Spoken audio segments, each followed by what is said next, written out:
Ulrico Zwinglio fue uno de los principales impulsores de la Reforma en Suiza y un hombre profundamente convencido de que la verdadera autoridad en la vida del creyente debía ser únicamente la palabra de Dios.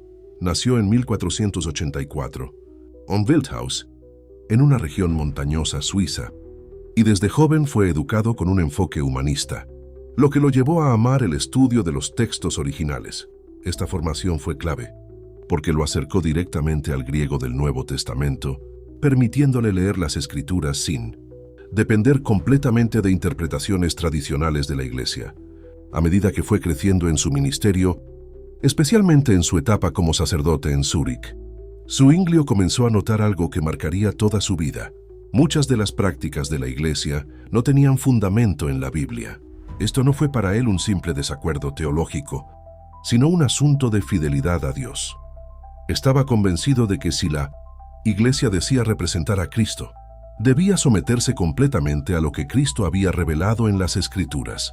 Por eso su énfasis principal no fue una tradición alternativa, sino un regreso radical a la autoridad bíblica. En 1519, cuando comenzó a predicar en Zúrich, tomó una decisión revolucionaria. En lugar de seguir el calendario de lecturas establecido por la Iglesia Católica, empezó a enseñar directamente libros completos de la Biblia, versículo por versículo. Esto transformó la manera en que la gente entendía la fe, porque por primera vez muchos escuchaban el mensaje bíblico en su contexto real. Para Zwinglio, la Escritura no necesitaba ser complementada por tradiciones humanas. Era suficiente, clara y autoritativa. Su lucha contra la Iglesia Católica se centró precisamente en este punto. Denunció la venta de indulgencias, afirmando que el perdón no se podía comprar, sino que era un regalo de Dios por gracia. También rechazó el ayuno obligatorio impuesto por la Iglesia, argumentando que ninguna práctica debía imponerse como mandato divino si no estaba claramente enseñada en la Biblia. Asimismo, se opuso al uso de imágenes en el culto, no porque despreciara el arte, sino porque entendía que podían desviar la adoración que solo le pertenece a Dios. Uno de los momentos más decisivos en su obra fue cuando presentó sus enseñanzas ante las autoridades de Zúrich. En lugar de ser condenado, fue respaldado.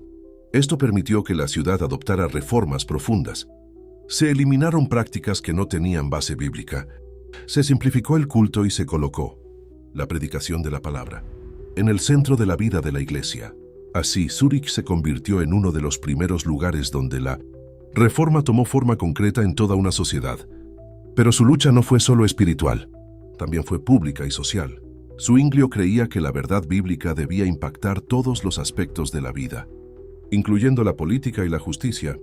Zwinglio creía que la verdad bíblica debía impactar todos los aspectos de la vida, incluyendo la política y la justicia.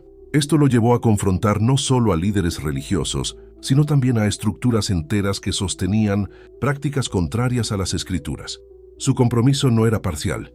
Estaba dispuesto a enfrentar las consecuencias de mantenerse firme en lo que creía que Dios había revelado. Este compromiso lo llevó finalmente al campo de batalla. En 1531, en medio de tensiones entre cantones protestantes y católicos en Suiza, Zwinglio acompañó a las tropas de Zúrich como capellán. No era un soldado en el sentido tradicional, pero sí un pastor que no abandonaba a su pueblo en medio del conflicto. Durante la Segunda Guerra de Kappel, fue herido en combate y posteriormente asesinado. Tenía 47 años. Su muerte fue violenta. Sus enemigos no solo acabaron con su vida, sino que también desmembraron su cuerpo y lo quemaron, en un intento de borrar su legado. Sin embargo, lo que Zwinglio defendió no podía ser destruido de esa manera. Su énfasis en la autoridad suprema de las Escrituras dejó una huella profunda en la Reforma y sentó las bases para el desarrollo del pensamiento reformado en Suiza y más allá. Ulrico Zwinglio no fue simplemente un crítico de su tiempo, sino un hombre que llamó a la Iglesia a regresar a su fundamento verdadero. Su vida fue una lucha constante por la fidelidad a la palabra de Dios y su muerte selló ese compromiso. Hasta el final, sostuvo que donde la Biblia habla, el creyente debe hablar, y donde la Biblia calla, el creyente debe callar. Su legado sigue vivo cada vez que se afirma que la autoridad final no está en los hombres, sino en las Escrituras.